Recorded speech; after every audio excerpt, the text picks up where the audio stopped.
on the effective enjoyment of human rights and the human rights obligations of states that can be derived therefrom. Lena will discuss the human rights responsibilities of businesses in the context of the United Nations Guiding Principles on Business and Human Rights. I'm going to begin by highlighting the many resolutions of the Human Rights Council on climate change. These resolutions have been adopted by the Human Rights Council on a nearly annual basis since 2008.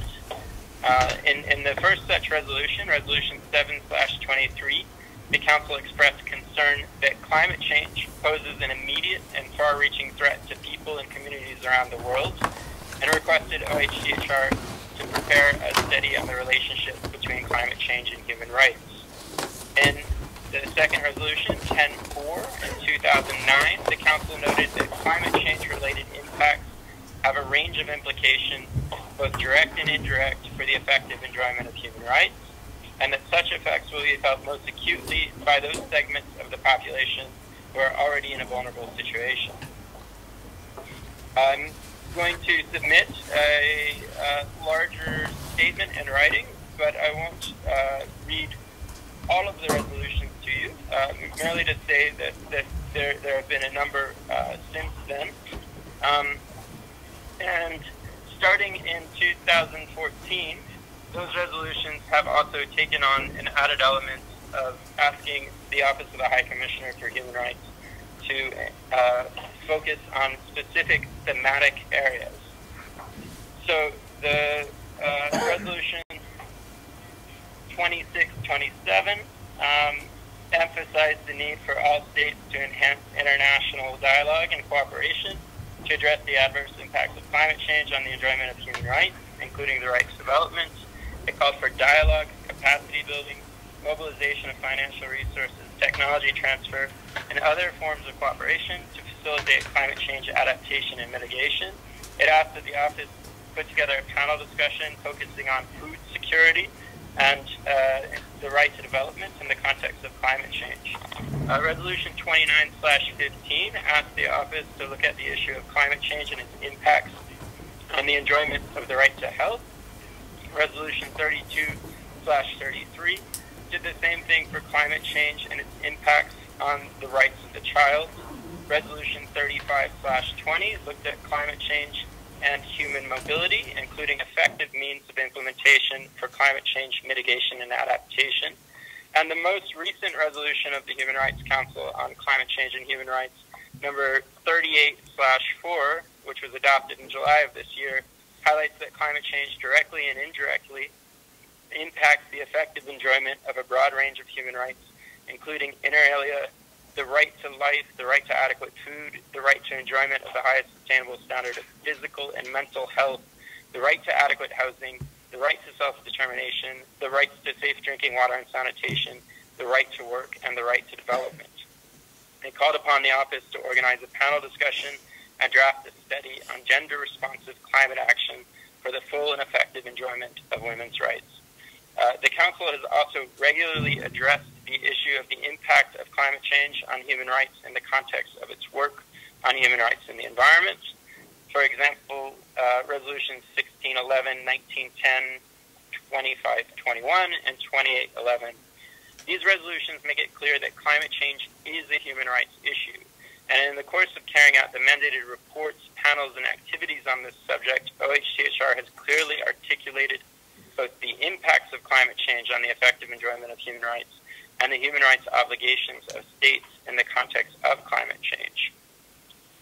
So I'm going to tell you a bit about how climate change actually affects our rights. The adverse effects of climate change, including the increasing frequency of extreme weather events and natural disasters, rising sea levels, floods, heat waves, droughts, desertification, water shortages, and the spread of tropical and vector-borne diseases are all well documented in reports of the Intergovernmental Panel on Climate Change and can't be denied. These phenomena directly and indirectly threaten the full and effective enjoyment of a range of human rights before mentioned, and the negative impacts of climate change are disproportionately borne by persons and communities already in disadvantaged situations owing to geography, poverty, gender, age, disability, cultural or ethnic background, among others, that have historically contributed the least to greenhouse gas emissions.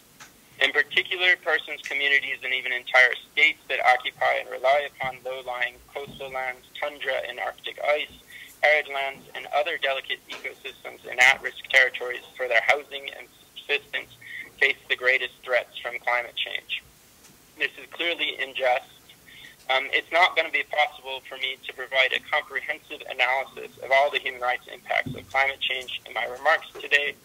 Instead, I'd like to read into the record several of OHCHR's recent studies on climate change and human rights, including one focused on climate change and the enjoyment of the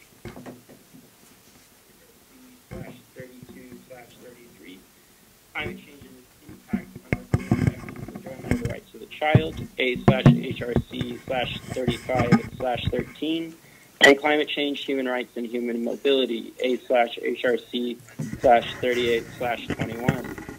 And for illustrative purposes, I'd like to ask that you consider just one right, the human right to life. According to the Universal Declaration of Human Rights, everyone has the right to life, liberty, and security of person. The International Covenant on Civil and Political Rights reiterates that every human being has the inherent right to life. All states have committed to respect, protect, promote, and fulfill the right to life. This entails, at the very least, that states should take effective measures against foreseeable and preventable loss of life. According to the 5th Assessment Report of the Intergovernmental Panel on Climate change will result in greater risk of injury, disease, and death due to increased adverse effects of climate change.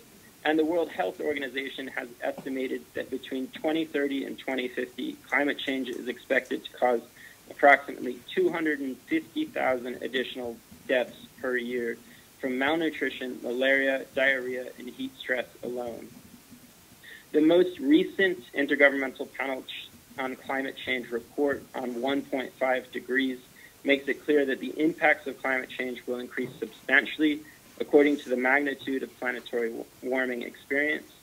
In other words, our climate actions now are of immense import to the future, including the success of the 2030 Agenda for Sustainable Development.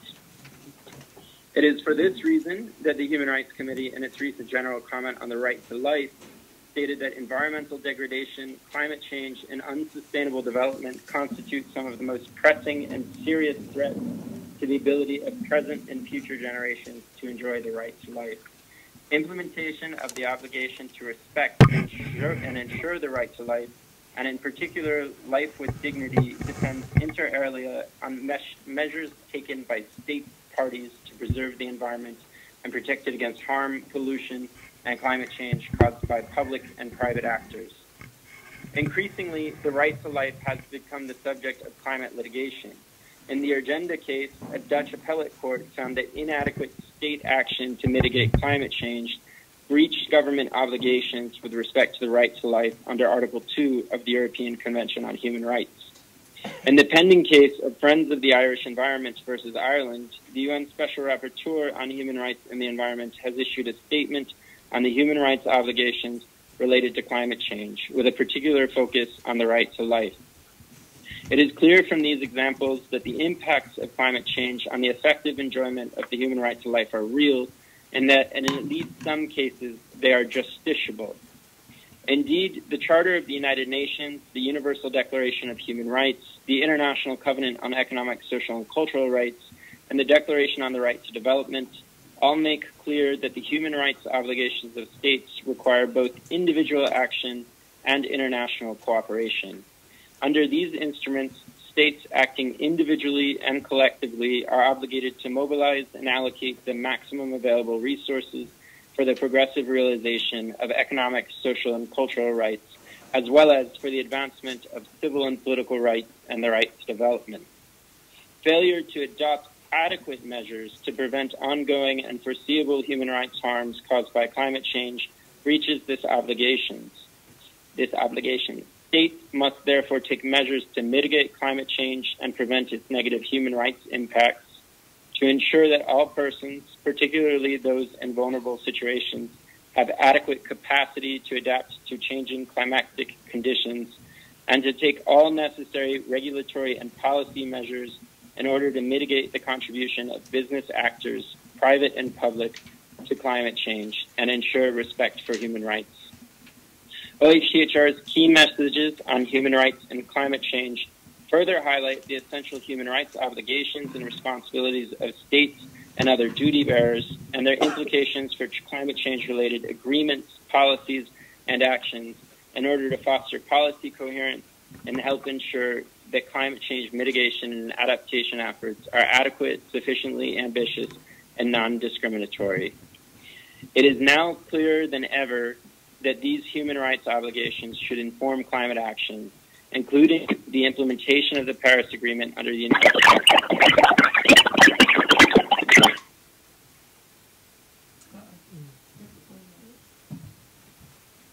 their respective human rights obligations when taking climate action.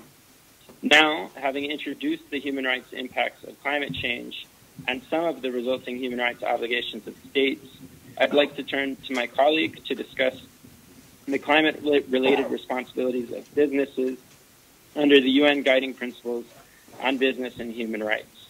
I will be happy to submit this statement, a slightly longer, less abridged version, in writing, along with relevant sources. And I apologize, but I will have to leave this hearing early in order to get to a different meeting. Thank you very much, Ben. We would eagerly await your submission of your statement, which will be provisionally marked as exhibit. It would be marked as PRP-22.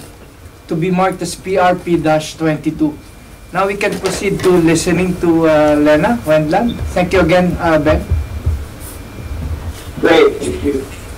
Thank you very much, Commissioner Cadiz, distinguished members of the Commission, fellow panelists. It's an honor for me to appear before the inquiry panel on climate change. I regret that it's not possible for me to join the inquiry panel in person, and also that I will have to leave immediately after the presentation of my remarks. More specifically, I have been invited to share information, and I quote, on business and human rights and the obligations of the private sector concerning climate change. As an expert on business and human rights, specifically on the interpretation of the UN Guiding Principles on Business and Human Rights, I will outline what I consider the most relevant provisions of the UN Guiding Principles to the Commission's inquiry.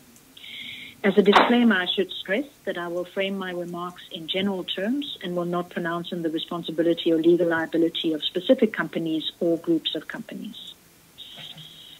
So getting into the substance of my presentation, as you will know, the UN Guiding Principles constitute an authoritative global framework on business and human rights following their unanimous endorsement by the UN Human Rights Council in 2011.